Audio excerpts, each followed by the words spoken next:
While the children are going out, and it's great that it takes so long for the children to go out, let me just remind you, and maybe inform some of you, that a little bit later they're all going to come back in here, because in the Presbyterian tradition, you don't have to be a certain age or a certain level of understanding to take part in the Lord's Supper, to take part in communion.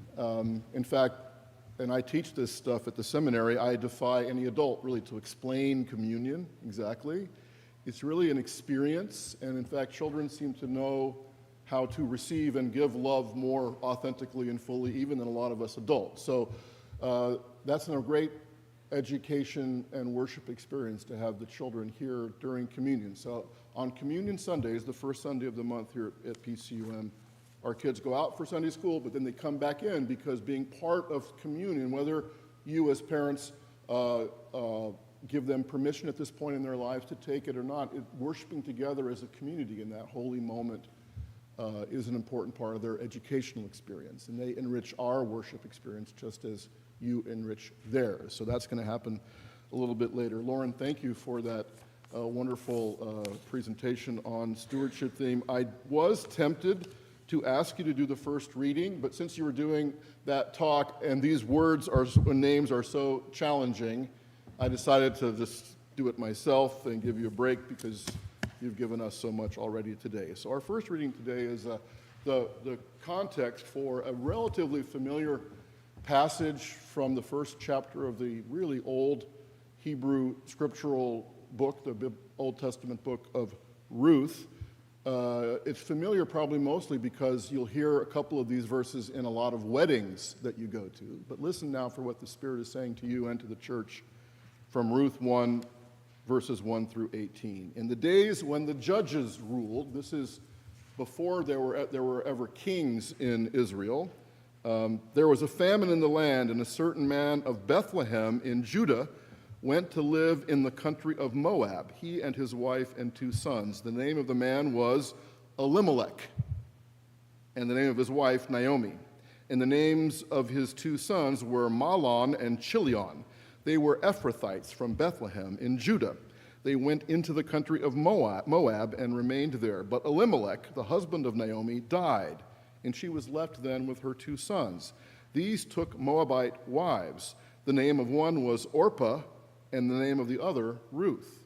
When they had lived there about 10 years, both Mahlon and Chilion also died, so that the woman was left without her 2 sons or her husband. Then Naomi started to return with her daughters-in-law from the country of Moab, for she had heard in the country of Moab that the Lord had had consideration for his people back in Israel, in Bethlehem of Judah, and given them food. So Naomi set out from the place where she had been living in Moab, she and her 2 daughters-in-law, and they went on their way to go back to the land of Judah. But Naomi said to her 2 daughters-in-law, who, by the way, weren't Judean, they were from Moab, they weren't Jewish, "Go back, each of you, to your mother's house. May the Lord deal kindly with you, as you have dealt with the dead and with me. The Lord grant that you may find security, each of you, in the house of your husband." Then she kissed them, and they wept aloud. They said to her, "No, we will return with you to your people." But Naomi said, "Turn back, my daughters. Why would you go with me? Do I still have sons in my womb that they may become your husbands? Turn back, my daughters. Go your way, because I am too old now to have a husband. Even if I thought there was hope for me, even if I should have a husband tonight and bear sons, would you then wait until they were grown? Would you then refrain from marrying? No, my daughters, it has been far more bitter for me than for you, because the hand of the Lord has turned against me." Then they all wept aloud again. Orpah kissed her mother-in-law, but Ruth clung to her. So Naomi said, "See, your sister-in-law has gone back to her people and her gods. Return after your sister-in-law." But Ruth said, "Do not press me to leave you or to turn back from following you. Where you go, I will go. Where you lodge, I will lodge. Your people shall be my people, and your God my God. Where you die, I will die. There I will be buried. May the Lord do thus and so to me, and more as well, if even death parts me from you." When Naomi saw that Ruth was determined to go with her, she said no more to her. The word of the Lord. That kind of commitment is an inspiration for the kind of commitment we are talking about during stewardship season, this sort of fierce commitment born out of love, which radiates outwardly, born out of a gratitude for an experience of love, which then creates life. Ruth, as some of us remember, followed Naomi back to Bethlehem, and there got matched up with a guy named Boaz. They had a child who had a child named David, and then the rest is history. So the ancestor, one of the key ancestors of Jesus himself, was a non-Jewish woman who was a widow who took this big risk out of love, and out of that risk, out of that decision and commitment, came life, not just for her and her family, but for all of us as well. Our second reading now has Jesus, the descendant of Ruth, grown up in Mark's Gospel, reading now from the 10th chapter, starting with the 35th verse. Listen again to what the Spirit is saying to you today. James and John, sons of Zebedee, came forward to him and said to him, "Teacher, we want you to do for us whatever we ask of you." And Jesus said to them, "What is it you want me to do for you?" And they said to him, "Grant us to sit one at your right hand and one at your left in your glory." But Jesus said to them, "You do not know what you are asking. Are you able to drink the cup that I drink, or be baptized with the baptism that I am baptized with?" They replied, "We are able." Then Jesus said to them, "The cup that I drink, you will drink, and with the baptism with which I am baptized, you will be baptized. But to sit at my right hand or at my left is not mine to grant, but it is for those for whom it has been prepared." When the other 10 heard this, they began to be angry with James and John. So Jesus called them and said to all of them, "You know that among the Gentiles, those whom they recognize as their rulers lord it over them, and their great ones are tyrants over them. But it is not so among you. But whoever wishes to become great among you must be your servant, and whoever wishes to be first among you must be the slave of all, because the Son of Man came not to be served, but to serve, and to give his life as a ransom for many." The word of the Lord. Please pray with me. May the meditations of our hearts together this day be acceptable in your sight, O Lord, our rock and our Redeemer. Amen. James and John, James and John, John and James, John and James. I think I saw James and John driving yesterday afternoon on the Merritt Parkway. Most of you know this, whether it's on the Merritt or the Garden State Parkway or Route 80 or the Turnpike. You know, those two guys in young souped-up cars racing and weaving in and out of traffic, scaring the rest of us to death. Anybody ever experienced that? Am I the only one? It always seems to be in pairs, right? They are racing. They are competing. They're trying to impress each other and the rest of us. All they're really doing is, well, scaring me and everybody else to death and putting us at risk. We are not impressed. We're terrified. But traffic is a great competitive playing field, it seems. An MG midget pulled alongside a Rolls Royce at a traffic light. Do you have a car phone? This goes back when no one else had, there were no cell phones, this story. It's a little bit like the Grey Poupon commercial, remember that? The MG guy pulls up against next to the Rolls Royce and says, "Do you have a car phone?" The MG guy yelled to the guy in the Rolls. "Of course I do," said the haughty Rolls Royce driver. "Well, do you have a fax machine?" This tells you how old this story is. Asked a midget driver. The driver in the Rolls sighed, "I have that fax machine too." "Then do you have a double bed in the back of your Rolls Royce?" the midget driver wanted to know. Ashen-faced and embarrassed, the Rolls driver finally sped off. That afternoon, he called his accountant and called whoever needed to be called, and they had a double bed installed in the back of his Rolls Royce. A week later, the Rolls-Royce driver passed the same MG Midget, which was parked on the side of the road, back windows fogged up and steam pouring out. The driver of the Rolls pulled out, got out of the car, banged on the MG's back window until the driver stuck his head out and said, "I want you to know that I had a double bed installed in the back of my car," bragged the Rolls driver, and the MG driver was still unimpressed. "You got me out of the shower to tell me that?" It's a ridiculous story to expose how competitive we get, especially on the roads for some reason. I have to fight the temptation when someone passes me in a kind of a way that annoys me to go catch them. I'm admitting that to you. Luckily, these days, I'm carrying precious cargo, so I don't do it like I might have done at a younger time in my life.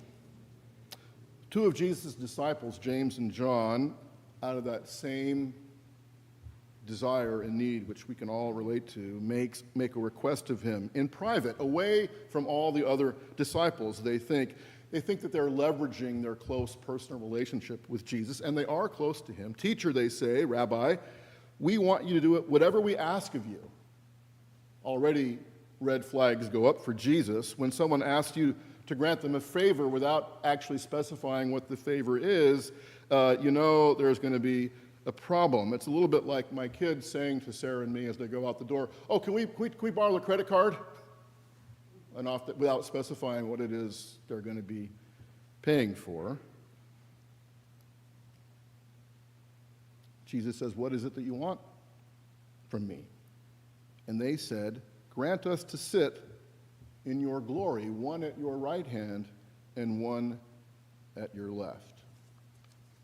And for them, this is what discipleship is all about, apparently, a power play, even in the close circle of followers of Jesus.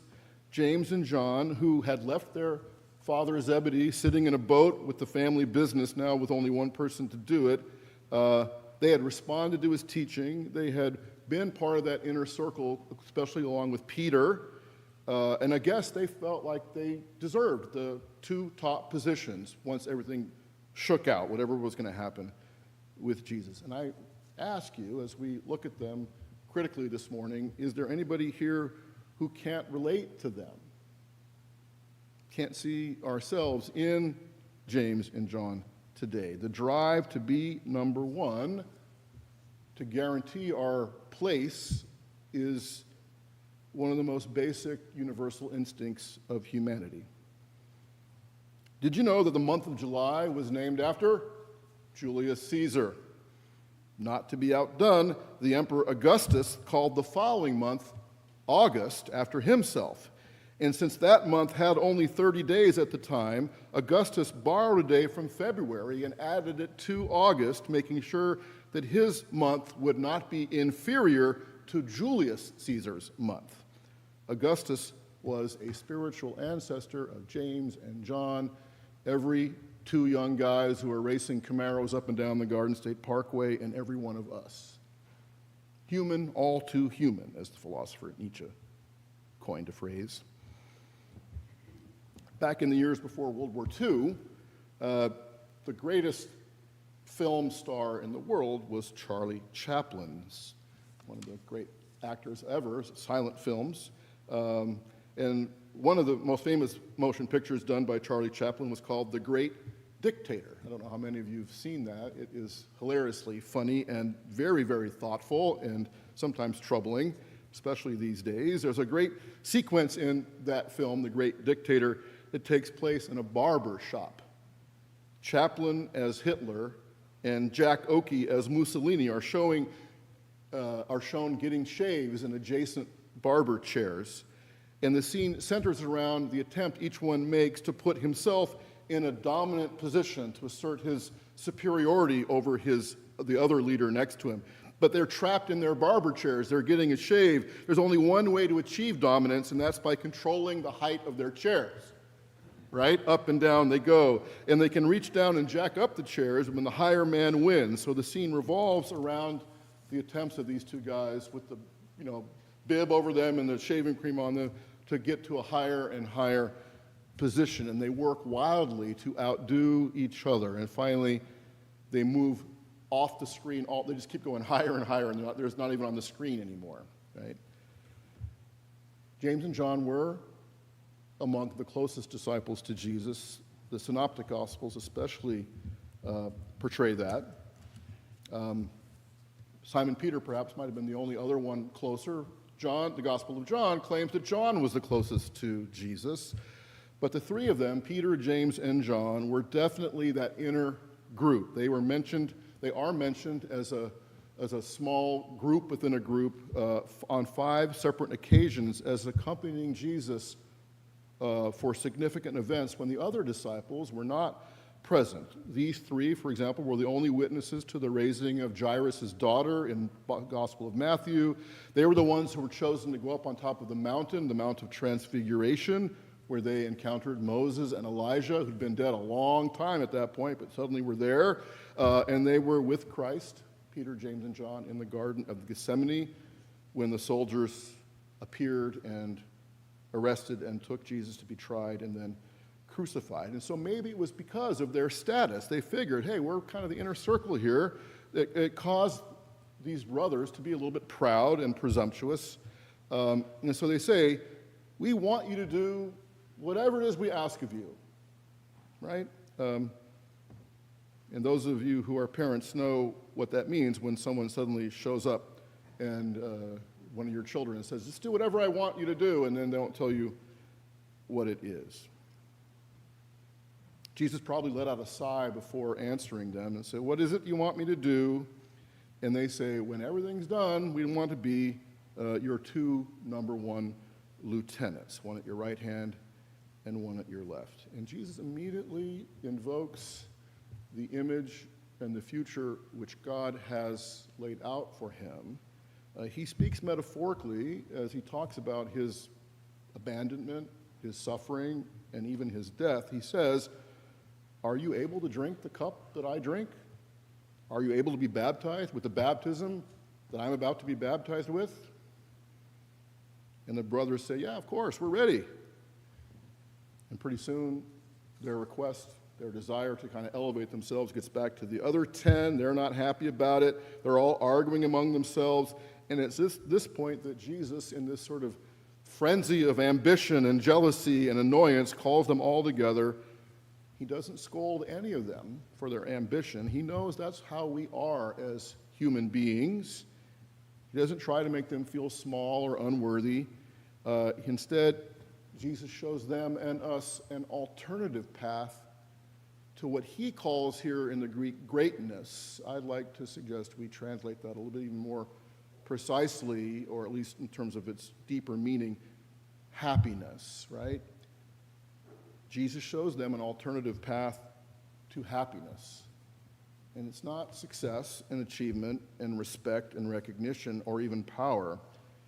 He says, whoever wishes to become great among you must be your servant, and whoever wishes to be first among you must be the slave to all.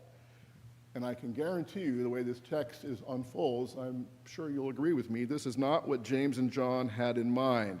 They wanted power and prestige. They wanted, a little plaque on the doorway. They wanted the rest of the disciples to know, we're better than you. And Jesus says, no, in the kingdom, it's not how it's going to work. True greatness, true happiness is in serving others. As Lauren said earlier, our stewardship theme this fall going into 2025 is the ripple effect of gratitude, inspiring impact through our giving. It's based on this truth that securing our own happiness, getting what we want when we want it, to bolster up our sense of self and self-worth, never really works because there's never enough. But rather, knowing love, experiencing love, other people caring for us when they didn't have to, and letting that inspire us to do the same, to give because we've been given to, because we're grateful, can change everything. Jesus knew what it was to be human, what it is to be human. He knew that when we accomplish something, it's natural for us to want recognition. We want awards and plaques. We want to be known as the best. We'd like everyone to see what we've done. It's very, very human. And one of the things that just struck me, I love my adopted home of New Jersey. I was shocked the other day when I calculated how many years of my life I've lived in New Jersey, but there are a couple of ways I'd still gently critique this state. The first one, which also traffic related, and I've heard me say this before, people have a tendency here to turn left right into oncoming traffic and just like dare you to stop, and they turn their wheels too, and that's okay, go ahead and do that, but if you get hit, you're gonna go right into oncoming traffic. My dad taught me that. Don't do that. And the second thing, which is also true of New York, is the way people order food. Yeah, give me a, anybody do that? Anybody heard anybody do that? Yeah, give me a pork roll, give me a this, give me a that, And I get it, it's sort of a way of, I guess, announcing that you're from here and you feel comfortable, but it shocks my ears. My mother would never stand for it. It is so not other regarding, right? Yeah, give me a pizza, give me a this, give me a that. To me, it sounds like James and John. Yeah, give me whatever I want.